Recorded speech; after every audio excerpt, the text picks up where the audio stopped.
In other news, the PNP hopes to identify those behind the series of prank calls on bomb threats.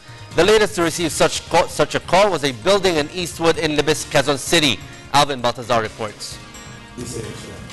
The Philippine National Police is not in any way bothered with the seemingly serious bomb scares, particularly in Metro Manila. For the PNP, the public need not to be alarmed with such kind of threat or joke as they may dub it. The police leadership assures that they have the capability to determine those who may have knowledge in the series of bomb scares that brought fears among some sectors and took precious time among responding bomb experts. Kakasuhan na may kaso yun, yung mga false info, spreading false rumors, or yung unjust vexation kung ano man. Depende sa situation, di ba? Alarm and scandal, isa pa rin yun. There are many possible crimes that could be attributed to them as soon as we catch one.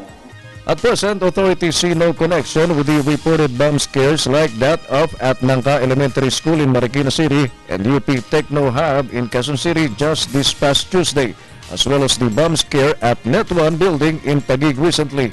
And though majority of bomb threats were found to be negative, the PNP said that they should not take it lightly and that they treat every bomb threat seriously.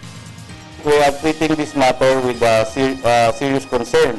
Sinisikap namin na ituring ang bawat bomb threat at bawat tawag na separate case at with the same intensity.